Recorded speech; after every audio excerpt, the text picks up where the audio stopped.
Good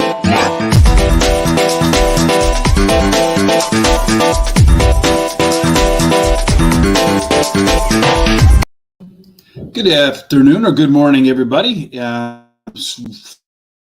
Flying solo again. Terry's still on the sidelines. Hopefully, he'll return shortly. Appears like maybe I'm having a little bit of an internet issue to get started here today, but hopefully that clears up in a second. In any case, I hope last night you were able to catch the show on YouTube with Sean and I, Horse Center. We had an engaging conversation with Gage Holmes, young jockey over at Horseshoe, Indianapolis. Actually, she said she has car, will travel, and is willing to go all over the place. Excuse me 1 second while I see if I can correct my internet, if you want to be so kind. But in any case, if you haven't done so yet, please head on over to Horse Racing Radar right here on the YouTube channel. Hit subscribe. Watch the show last night with Gage Holmes. I'm sure that you'll find it to be a fantastic conversation. We had a lot of fun with Gage last night. Hopefully, you'll enjoy the conversation as well. Tonight, yes, my internet is working finally. Hold on 1 second, please. I will be right back. There we go. We have on tonight at 8 o'clock, trainer Keith Austin, the husband of a guest that we had on a little bit earlier, Bree Culp. So it should be another fun conversation. I'm going to go ahead and let me do something real quick here, folks. See if I can correct my internet without leaving the screen here real quick. I don't know. There's sometimes some stuff that blocks my internet signal. And when it does, it messes up the signal. So hopefully that comes back up in a minute here today. Are you able to see me on the signal? I can't say, I don't have Terry to bounce it off of to see if it is working or not. So in the comment section, if you'd be kind enough to let me know if the situation is okay, I would appreciate that. Just give me 1 second. I'll be right back. I apologize for this, but I got to get the internet to work right for the show to work right.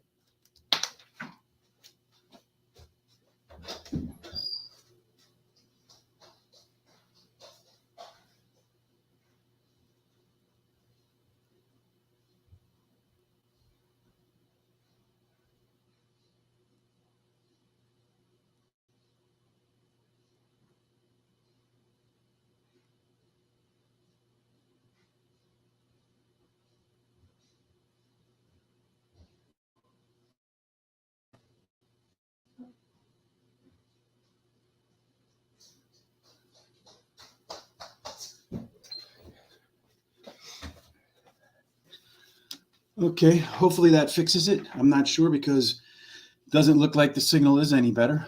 But in any case, tonight we will have on Keith Austin as our guest on Horse Center. Make sure you tune in for that at 8 o'clock. Flying up the stairs there, a little bit out of breath. Let's go ahead and take a look at Colonial Downs today. The weather is supposed to be nice over at Colonial Downs today. Let's see. Partly, mostly sunny. Track should be fast and firm. That's what we're expecting. Unfortunately, the internet is still a little goofy, so I'm going to have to get that corrected. In any case, race number 1 is a 6 furlong maiden $60,000 race. Looking at the 6 furlong profile of a winner so far. 16 races, 15 won by speed, 5 of which went wire to wire, post position. Only 1 winner from the rail, 2 and 3 underperformed, 4 through 7, a little bit better than average. And if we take a look at the pace setup for the race here, like we had yesterday, hopefully you got some utility out of that. Hopefully today we get some utility out of there. Let's see. Work, spin, pitch. Yeah, I can understand, Jared, how that can go sometimes. Jared, is the signal okay? Can you see me all right? Because I'm getting a low signal in my screen here. So let me know if I'm like sketchy or if if it's coming through all right. But when we take a look at how the pace setup is for the first race here, you see that, and this is, as I said, a maiden race. So I put these arrows in there to show which way the horse is moving. You can see the arrow right here. Of course, it doesn't want to work the first time around. So you can see the arrow right here on, oh, come on, you got to be kidding me one of these days. Anyway, you can see the arrow down right here. There we go. Now it's going to make it. Why is it going to make it that color? I don't want that color. You can see the arrow right here. There we go. Yes, baby. About time. All right. Thanks, Nick. I appreciate that. Picture's fine. But how about me? Am I jumping around? But you can see the down arrow. That means this horse is dropping in class. You see the box right here. Also means that this horse should get a pace setup that fits it. The 4, one of the first time starters, is scratched. So in race number 1, I'm going to get cracking with horse number 5 as my first selection today at Colonial Downs in race number 1. And let me put that on the screen so I know what the times are. So the 5-horse Golden Hornet, this horse has what we call an alpha angle. It is a angle where the horse had a bullet workout before its debut, so bullet and go. Trainer Larry Ravelli hits it maiden special weight at 30%, so pretty good there. Number 1, Woodline, is the top ran the top last race. Speed figure drops in from $100,000 maiden special weight at Churchill Downs. Does have a considerable, as we showed you on screen there, early pace advantage over all of the other horses. But in these maiden races, I like to try to beat like a very heavy favorite because you just don't know what happens when the gate's going to open. Number 6, Malibu Mike, first time LASIK, showed a bit of early pop in its debut. I really like that July 2nd workout at Keeneland. Finally, number 2, North Bay. Not sure that a horse dropping from maiden claiming 30,000 to maiden claiming here is to maiden special weight here is a drop. The 4 furlong pace figures last time do rival the 1 horse who is the heavy morning line favorite. And the horse is the first time gelded, so you know that the horse is going to run a little bit on the angry side. I'm going to go off to race number 2 now. Race 2 is 5.5 furlongs on. There are a lot of races today at 5.5 furlongs on the outer turf, so pay particular attention to this first race because it'll give you probably a pretty good indication of what the bias might be at that distance and surface. If we pop up race number 2 here, we'll see again our pace setup, how these horses have won races in the past. So you can see the 2 horse with the square around it. That means that this horse is likely to get a pace setup that favors that running style that won for him in the past. These are early pace horses, so like to be on the lead. EP horses are horses that can be on the lead, or these horses can pressure. These horses don't get to the lead, but usually sit behind the lead to pressure horses. This guy here, though, has the top late pace figure. So if he can be close to the front, if he moves this way when the gates open, and he's able to utilize these late pace numbers, could be a real benefit. And then we see the first entry of the day of what I am calling now left arrow horses. These are horses where the pace setup favors them relative to where they should be normally on the track where they won. So he's a pressure closer, the 1 horse. Previously, that means the horse can be either a pressure spot or likes to close. But his early pace figures say that he should be moved forward and have a chance to compete for the lead. And then, of course, has that ability to close. Yesterday, we had 3 left arrow horses on the card, and 2 of them won. So if we can get a 66% hit rate on anything, that would be fantastic, right? Race 1, Jared came up with 4, 5, 1, and 6. In race 2, he likes to 1, 5, 8, and 7. For me, in race number 2 at Colonial Downs, I am going to begin with the 1 horse. That is Expect Ours. As I mentioned, that is a left arrow horse. It's a new favorite of mine. It's also my box it up. So let me pull up the box it up image here. It's where I take 4 horses, usually Terry and I, put them in a 50-cent exacta box, a dollar exacta box, 50-cent try, and a 10-cent superfecta box. I hit this superfecta yesterday with the box it up, hoping to do the same. In fact, yesterday at Parks was an exciting day and a disappointing day at the same time. 1 horse away from sweeping the card from all the pick 4s, the pick 5s, and all of that. And it really kind of upset me that we missed that one. But the good news is in our prime rib pick 4, we got a scratch and it ended up doubling our payout. So we ended up taking that and I think cashing for almost $400. So I'll take that day in and day out. Back to Colonial Downs race 2, our box it up. Number 1, Expect Ours is my top pick. This is a pressure closer that should be close to the front. And I expect to show more in round 2 off the bench. Beach House, something I'm thinking about buying one of these days, hopefully sooner than later, especially for days like today where it's supposed to be damn near 90 degrees here in Chicago. This one has a pair of Colonial Downs short sprint wins at the distance. And those wins, however, were on the inner turf course, not the outer turf course like today. Number 9 is my third choice, Oil on Canvas. The last race was better than it looks on paper, as the horse showed some early improvement. I think the horse has even more room to be better in the third start off a layoff. And a couple of races back, the horse finished third at this level. Finished third at this level, 2 back. Then finally, number 5, Madame Claude. Tried grass for the first time in her last outing and ran some blistering fast fractions. In fact, they were her strongest 2 and 4 pace numbers that she's put on paper so far. So maybe that's a sign that that horse, is the 5-horse Madame Claude, is a turf horse. We'll find out today if that's indeed the case. You were spot on at Parks. Yeah, we had a good day yesterday, minus that one race. It kind of made me a little bit upset. Rich, it's good. Yeah, usually we do all right with Parks. It's one of my better tracks. I know a lot of people say that. Jared yesterday said he lives right next to it, and he doesn't play there as much as he would like. It's not really one that's hit for him. So hopefully that he followed along yesterday. So race number 3 is a maiden special weight race. This one's for $60,000. It is loaded with some first-time starters, so there is not a pace chart for us to set up. As many of these horses don't have any experience over the course or on the track period. So what the 1 or 2 first-time starters, 1 and 2 experienced horses have done really doesn't make much of a difference with the other horses being first-time starters. So at the distance and surface, 6 furlongs, 16 races so far. You better be fast because 15 of them were won by speed. 5 went wire to wire, and there's absolutely an inside to out bias. So, of course, I start outside. Why not, right? Number 6, Alma Rosa, was well beaten in her debut, finished second.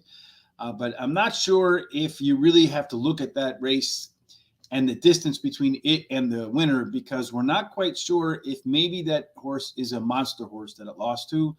I like that she followed up that race with her best workout to date. So I think you'll see improvement from Alma Rosa in race number 2.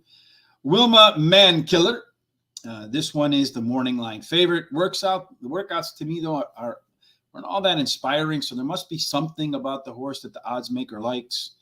But it does have 15 furlongs of workout since June 24th. So that says to me that the horse should be fit and ready to run in its debut. Number 7, Action Rose, has some of the better workouts. In fact, one of the better workouts at Colonial Downs, getting ready for this spot. Gets it outside post, which should help. Could hurt, actually. Most expensive horse in the field with a bunch of inexpensive horses. So I don't know, really, it's like being the biggest fish in a man-made pond in your backyard. And then number 1, Dandelion, is another one that has a solid Colonial Downs works. 17 furlongs of workout since June the 23rd. And maybe the draw is her. Actually, there's an outside in bias here. I have to do a better job of writing things. Post position, outside in bias. So the outside horses actually should benefit, not be hurt in race number 3. So I apologize for that. Jared says race 3, he likes the 4, the 6, the 2, and the 5. So we're a little bit different there, Jared. Killed it last night at Evangeline. So hopefully you can kill it for the whole meet there. How are you doing so far at Colonial Downs? Jared, things working out well for you? Race number 4 is next on the card. So race number 4, we're looking at a race, probably one of these 1 1/16. Yes, this one's a 1 1/8 on the inner turf. Only one at a 1 1/8 on the inner turf. We have a couple later on at a 1 1/16 on the inner turf. At a 1 1/8 on the inner turf, they've done it 5 times. 3 were won from off the pace. 1 of the 2 speed horses went wire to wire. You have 1 win from the rail, and all of the others were from posts 4 and out. I think this is one of those races that was impacted by scratches. Race number 4, we're looking at, no, that's not one of the races that are impacted by scratches. So that's a positive. Let's take a look at the pace setup for race number 4. You can see there's not a lot of early pace in this race over here, right? So you can see that there's not a lot of horses filling up this space over here. And then we have a bunch of horses over here that like to either pressure or close. So this would be a pretty interesting spot in here. Race number 4 is let me pull it back up on the screen again.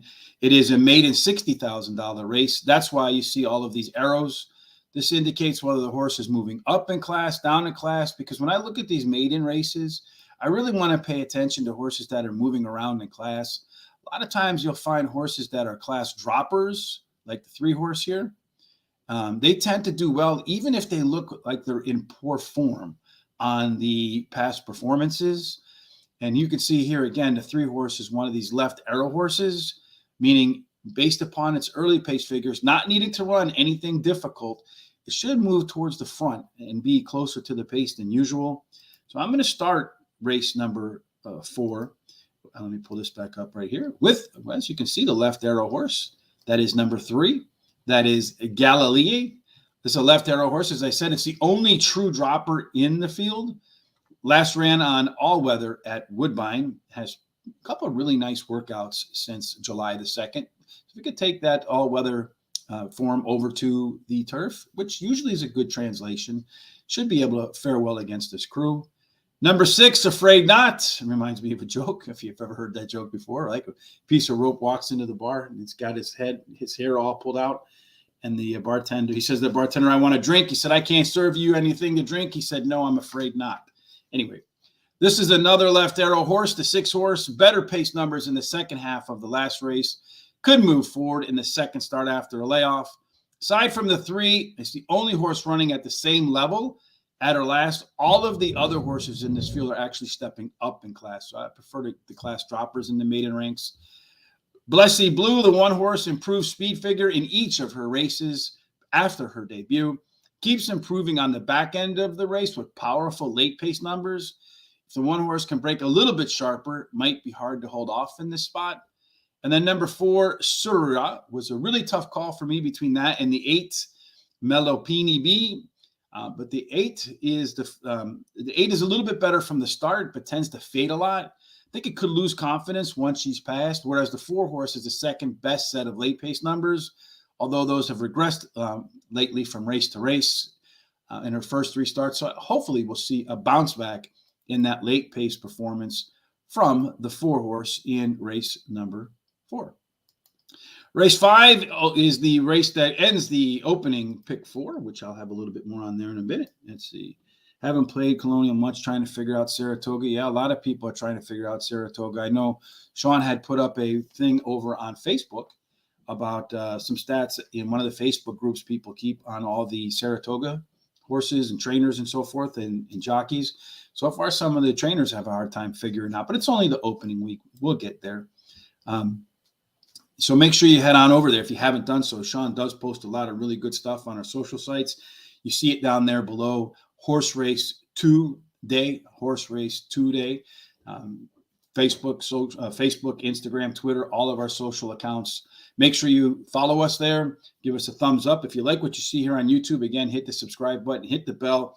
Give us a thumbs up. Let us know what you think in the comment section. You can always send me an email at GTSRichB or DM Sean on Twitter. You can also catch me at HRTRich on Twitter, but like Gage Holmes, I don't really use it as much as I probably should. All right, race 5, the last leg of the opening pick 4 is, as I mentioned, 1 1/16 on the inner turf. We got a couple of those today. It's a claiming 25,000 non-winners of 3 lifetime. And if we take a look at the profile of a winner at 1 1/16 on the inner turf, so far 30 races split right down the middle, half speed horses, half closers. 8 of the speed horses went wire to wire. All the post positions play fair except for the 2 and the 3. They get a slight discount. This race is pretty stacked with horses that are all kind of similar. I think in a deeper field, which did get cut down a little bit by scratches, probably want to stay away from those way, way, way back closers in the event that they don't get a good trip. Let's take a look at what the pace setup looks like for race number 5. Let me pull this down a little bit. Race 5, you can see we have a ton of scratches that really impact the flow of the race here. You can see the 3 is scratched, the 7 is scratched, the 13 is scratched, the 4 is scratched, and then the 11 is scratched. So when you look at the early pace figures now, that pretty much leaves one horse in here as an E horse, a horse that can get to the front and prove it can hold on and win. And that's the 8 horse. So all this competition that it had before kind of disappeared, which changes the outcome of the early shape of the race. And also a big beneficiary of that's going to be this 9 horse right here. So it's another left arrow horse. All of a sudden, it goes from a pressure closer to maybe the co-pilot and possibly even the pilot of the race. All of the other late pace horses scratch as well, which means this 12th horse now is going to have a late pace advantage on the field. So they're based upon scratches, the entire shape of this race gets changed. As far as the way I have the race ranked right now, in race number 5, I'm going to kick it off with the 1 horse as my top selection. That horse is Scano. Been off for 16 months, so been on the bench for quite a while. Does have a decent workout here recently before heading back to the track. And if you look past the time off in the past performances, you'll see that this horse has the most back class in this field by a long shot now with all the scratches. If he runs anywhere near what he's capable of running, probably makes this race look easy. Number 9 is that left arrow horse that we talked about there. I think it really benefits from the scratches today. Bullet workout since its last race. It has room to improve in the second start after more than a year in the barn. So a lot of times those horses that are gone for a long time come back. They need one. Tom Hagen got one. Today should be a better performance. Number 8, I Am. That's kind of confusing, but is another one of that benefits from all the scratches, as we saw over here on the pace setup. Now becomes the lone E horse in the field, and everybody's looking for those lone speed horses. So that's one of the favorite angles for a lot of handicappers. Number 12, Performing Arts, as I mentioned, takes over as the top late pace horse in the field with all the scratches. Just missed the last 2 times it was on turf. In its prior start, it was supposed to be on turf, got moved off the turf. And this one has a soft Z pattern last out, which means the early pace figures were better than the previous race. The late pace figures were better than the previous race, but a little bit of a dip in the middle. That Z pattern is one that a lot of folks like. Hopefully the 12 horse likes it today, and we're able to close out our opening pick 5, which is pick 4, excuse me, which is going to be my prime rib pick 4 for the day. Jared likes the 7, the 1, the 4, and the 3. In race 5. I don't have the 7 in there. In fact, we don't agree on anything there, Jared. So unfortunately, you're going to be wrong, my man. Let's look at the hot dog, the prime rib pick 4 for today. Looks like this. I'm going to go with 4 by 3 by 4 by 4. It's the $96 ticket. Hopefully, we can cash that one today. I think, if I remember correctly, going back to last week, I had a pick forward every day. Had the prime rib 3 times. I had the hot dog once, had the prime rib to start this week. So 5 days in a row, one of the pick 4s that we've put up on the screen has come home. So let's see if we can keep that streak alive, Jared. What's your longest streak in terms of putting together a streak of hitting vertical bets like that? Share that with me in the comment section, or go over and hit us up on Facebook or Twitter or Instagram to let us know how that's worked out. Last night, apparently there's some controversy in the home run derby game. They didn't count somebody's home runs, something like that. How do you do that? I mean, it's kind of on TV, right? Happening. So it's kind of interesting to me that they would blow that. But somebody who hasn't been blowing their baseball picks is the Picks with the Professor. We did a lot of homework and research. We figured there'd be some good crossover. If you like to play the horses, maybe you like to play some sports. Professor Sides is exactly that, a professor, a statistics professor. Right now, as I mentioned, Major League Baseball is on a all-star break, but they are going to return, I think, on Thursday. So make sure you bookmark pickswiththeprofessor.com so that and then there's a / and play of the day, I think. But the links are in our description here on Facebook and on YouTube. Make sure you bookmark them. Make sure that you subscribe and hit the bell to his YouTube show if you like to play baseball, because the play of the day, since he's got started with us a week ago, he's got 1 push, 1 rain out, and all the rest were winners. That's certainly what we're looking for here, is a bunch of winners. Race number 6 on the card today at Colonial Downs is a 5.5 furlongs on the outer turf, allowance $70,000 race. So pretty solid race that we're looking here in race number 6. Let me go ahead and pull up the pace chart once again for race number 6. Race number 6, you can see we have a lone E-horse in the field. That is the 7 horse. It should be one that has an opportunity to get to the lead. But if you notice, the 7 horse is not boxed like some of these others over here. So when I examine the pace figures, it's not likely, in my opinion, that the 7 horse gets the lead. So if you can't get the lead, history shows the 7 horses has not been able to win. We have the 8 horse here scratching, so that alters the outcome of the race a little bit in terms of the race shape. That puts the 5 horse in here as probably a primary player in the pace play, early pace play anyway. Does have some of the best late pace figures in the field, and he's joined by a couple of my left arrow horses, though I'm not sure. You can see a left arrow here on the 9 is a little bit stronger than the one on the 2. So between the 2 left arrow horses, I do like the 9 better than the 2. But, and like I said yesterday, 2 out of 3 of them won. I wish I could find something that were 100% in terms of winning. So far, I don't think anybody's uncovered that. Jared, race 2 scratched in race 3. Rich, you're good. Okay, thank you. I tried to make sure I got all the scratches throughout the day today. It was kind of interesting. Race 6, Jared came up with the 4, the 5, the 9, and the 2. For me in race number 6, I came up with the 5, the 3, the 9, and the 4, and I'm going to make the 5 horse my best bet of the day. Jared, 3, 4 out of race 5.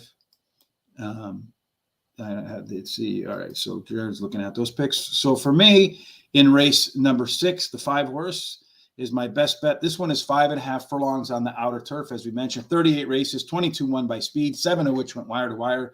Do get some underperformance on the rail. But Margie's Kitchen should be, I don't think it's going to be like yesterday's best bet, because my best bet and my long shot won. But both of them got bet down really hard. In fact, the long shot was 6-1 morning line and ended up going off at 7-5, which I hate that. And then my favorite was 8-5 morning line and ended up going off at 3-5. I do like that they both won, however. So hopefully we can keep that streak alive today too.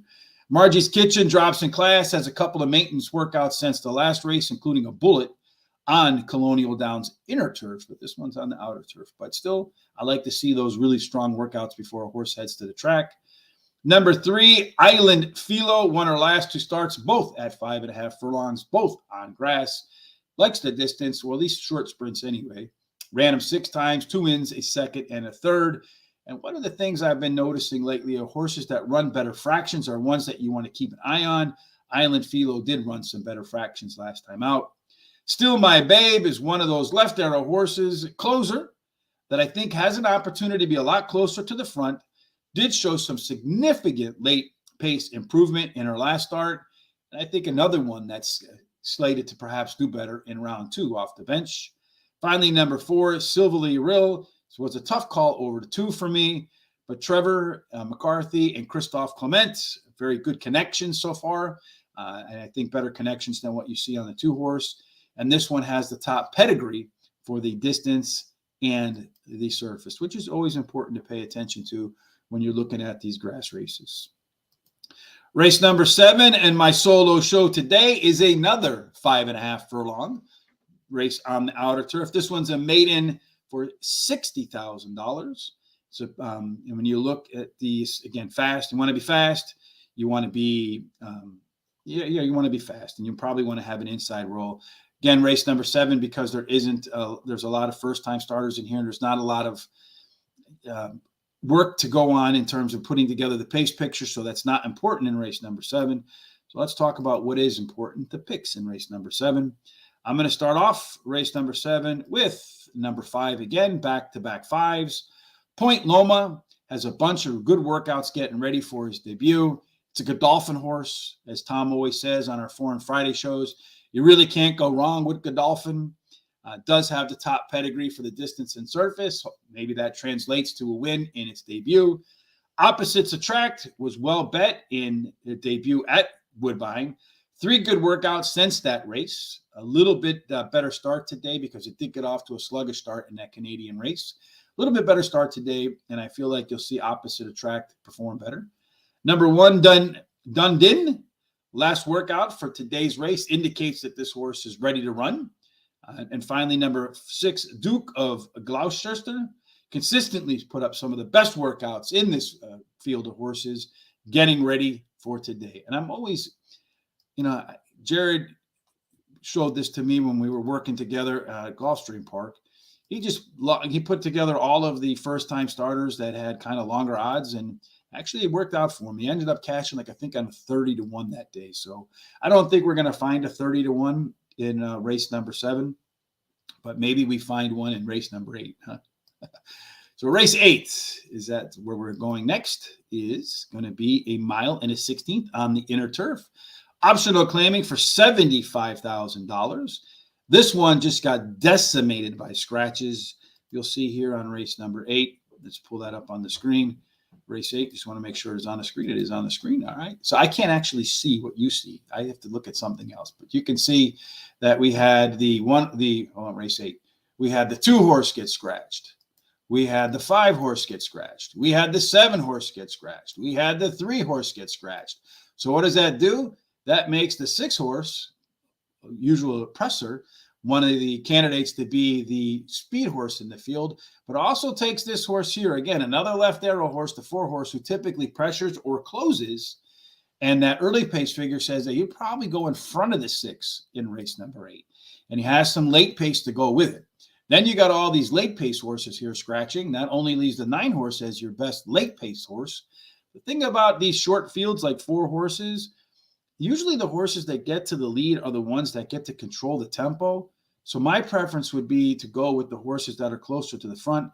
If somehow the 9 horse finds its way, you're saying the 4, the 6, the 8, and the 9. Yes, those are the ones that are in race stand. It's a 4 horse field, yeah. And I thought for a minute I missed something up there, Nick. I was, oh no. Which wouldn't surprise me because I can do that from time to time, mix up races. All right, so in race number 8, I'm going to start with the 4 horse, Cannon's Roar. The 4 horse is, again, a left arrow horse. I've been finding from my work when I do these sheets, and I do them for every race. This is how I get prepared, part of my process. When the races are over, I go back and review my notes. I go back and review my pace charts. I review everything, and I start to look for some of the stuff that's working. And that's where I've been finding like improved pace numbers with improved fractions. Those horses usually do pretty well next out. And I noticed over and over and over again that these left arrow horses were, either winning or coming home at second or third for nice prices. And I figured, you know what, I'm gonna go ahead and coin that term, left arrow horse. I don't think anybody else has the left arrow angle, so that's an exclusive to horse racing today. So hopefully it continues to perform well. So in this heavily scratched out race, I'm going to go at number 4, Cannon's Roar. I think this one probably becomes the pace setter with all the scratches. I think it has a chance to be better in the second off the bench. Number 6 horse, Busy Channel.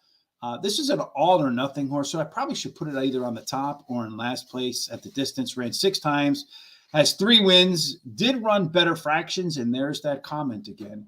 Better fractions on a yielding 1 1/16 mile race on the turf than it ran on 1 mile on a good turf.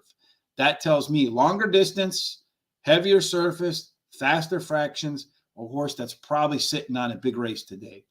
Number 9, Emone now becomes the top late pace horse in the group. But as I mentioned, I much rather have horses that are closer to the front in these shorter fields with only 4 horses. They'll probably dictate the pace unless the 4 and the 6 go crazy and run like 21 or something, which I've seen before, and I never understand for the life of me. And then finally, Entertainment does have plenty of back speed here, does have a decent workout before today. So the 5 horse could pop in there in shock, but the pace numbers that it's put up there so far haven't been on par with the 4 or the 6. So I think the 4 and the 6 are likely the ones that set the tempo. Why on your chart was the 5 scratched? Did I scratch it out? Let's see. Maybe it's just a mistake on my part. Probably was a mistake on my part. Is the horse to scratch? Hold on. Race number 8. Oh, no, the 5 is still in that race. Yeah, I probably should have him in my picks, huh? I had him in my picks, too. So Just an error in my part getting ready. Do I have him in my thing here? No, I don't. No, I do have him in here, right? Yeah, so I have him in there. I don't know why I scratched him up, but the one thing about the 5-horse though is I felt like its pace numbers when I looked at it weren't as quick as some of the other horses. I don't know why I scratched him out, Nick. I apologize for that. Race number 9. Part of the reason is, to be honest with you, is trying to run the whole thing where I'm doing all, because Terry gives me, while he's on the show, an opportunity to go ahead and make changes and do some stuff in the background that now that he's not here, trying to bounce it off all by myself makes it interesting, right? We do pay attention. Well, I appreciate that, Nick. The quality control, the customer is always the best quality control. I think anybody in business understands that, right? Customers will absolutely 100% tell you when something is wrong, which I wholeheartedly appreciate. I don't take it in any way, shape, or form negatively. So I actually appreciate the help. Believe me. All right. Race number 9. The last race on the Colonial Day card is a 5.5 furlong on the outer turf. This one's a maiden $60,000 race. Again, we do have some scratches in here. I hope I'm right on these, Nick, with the 1 horse being scratched. And now the thing doesn't want to work again. There it is. And it wants to give me a color you can't see. The 1 horse is scratched. The 11 horse is scratched. 12 horse is scratched. The 13 horse is scratched. And again, you see we have the arrows. You got the arrow. This horse is dropping in class, kind of flattish. The squared horses all mean that they're going to get a pace that sets up for them. Here you have the 2 horse dropping in class, has the best late pace in the field. This is another horse that you're seeing a left arrow out of. So I expect that we could see a pretty solid race. Plenty of contenders in this field. You have a couple of first-time starters in here. You don't know what they're going to bring to the table. And these maiden races are always interesting to close out a card, probably making it difficult to find a winner in that last race. It always seems like they try to put a horse in that last race. They put together a last race that's difficult to hit, very competitive. So we appreciate that. Let's see. I appreciate how hard it is to get it is tough to be working alone. I'm trying to get the hang of it though, just in case. You never know what happens in life, right? 2, 4, 2, 5, 4, and 6 for Jared. Hey, what are you stealing my picks there, man? It's exactly what I have. The 2 horse is my long shot of the day here in this race. That is Dom Gervasio. Got off to a slow start in his debut, but does drop in class here. I think the work suggests that he'll get off to a better start today and had the top late pace figures by a pretty good margin in that debut race, only one time. So I'd expect some improvement here. And if the 2 can't break sharply, I think it could be tough to pass. Number 5, Breakwater, does have the top early pace numbers in the field, but they were in routes. So I think the shortest this one has run so far is 7 furlongs. And sometimes that early pace in longer races doesn't necessarily translate to sprints. But if he can get out of the gates as well in a sprint as he's done at the routes, I think he'll be a really strong wire-to-wire candidate. Number 4, Hell's Kitchen. This is a pressure horse that should be right off the leaders. Was 4-5 in his debut at Gulfstream Park. At about this level, 3 okay workouts between races. And finally, Pharaoh's Fury, the 6 horse. If you look at these American Pharaoh babies, for whatever reason, the horse is phenomenal on dirt, but his babies are really, really, really good on turf, not so good on the dirt. This guy has not run since last year at Colonial Downs, but has some really good workouts getting ready for his return, and is one of only 4 4-year-olds in the field versus all other 3-year-olds. And all other things being equal, given an opportunity to pick between a 3-year-old and a 4-year-old, I'm going to take the 4-year-old almost every time. If, again, all things being equal. And that's going to bring me to my hot dog pick 4, the last race of the day, where we're putting together a smaller ticket. I feel like that one race with all the scratches, race number 8, does make things a little bit. You only have 2 horses. You got 50% of the field there. So I'm going to go 3 by 2 by 2 by 3. That's an $18 ticket. Again, these are the full card picks. You can see my box it up is in race number 1. Race number 2. Let's pull the box it up again. There you go. I'm going to go with the 1, the 2, the 9, and the 5. That's 4 horses. $1 trifecta box, 50-cent exacta box. $1 exacta, 50% try, 10-cent superfecta. My prime rib is in race number 2, where it's the more expensive ticket. As I mentioned, I've hit one of these pick 4s 5 consecutive days. Let's try to make it 6 at Colonial Downs. Hopefully some nice prices in there. The hot dog pick 4 is in race number 6, the smaller ticket. And then, of course, that wraps up today. Yeah, it's worked out pretty well on those. If you're going to bet Presque Isle Downs today, one of the places you might want to head over to is Guaranteed Tip Sheet. It is our free track of the day. If you head on over to Guaranteed Tip Sheet, you'll see, if you page down, the free track of the day is Presque Isle Downs. Click on Presque Isle Downs. It'll give you all the picks. Race number 1, we like the 2. Kay's Little Bill. Hopefully Kay's Little Bill pays the bills today, comes home as the winner. Again, remember tonight, Sean and I will be back at 8 p.m. with trainer Kevin Austin. That should be fun. This Thursday, we'll be previewing the Haskell with Samantha from Monmouth Park. That will be at 9:30 for the Players Edge podcast. You're going to want to make sure you catch that. And on all the shows that we do. And the easiest way not to miss them, again, subscribe while you're on YouTube. If you like what you saw today, especially if we hit some winners, give us a thumbs up. Follow us on Facebook, Instagram, and Twitter, all at the same handle, Horse Race Today. I'll be back tomorrow maybe Terry will be back tomorrow. I'm not sure. In the first emails that we exchanged when he said he needs some time off, he said maybe Wednesday he'd be back, maybe not. We'll see. Hopefully all things are going well for you and Honey Bunny Terry. We look forward to having you back. But until then, we certainly hope that no matter what you do on this Tuesday, whether you're going to bet at Colonial Downs, the 5-horse, which I scratched, it wasn't scratched, but I absolutely just made him the winner in doing that. Or you're just at work today trying to make the most of the day. You're outside enjoying the sunshine, whatever it is you're doing, wherever it is you're doing it. I hope that your day ends up in the winner's circle. Thanks for joining me, and I hope I didn't screw up too badly.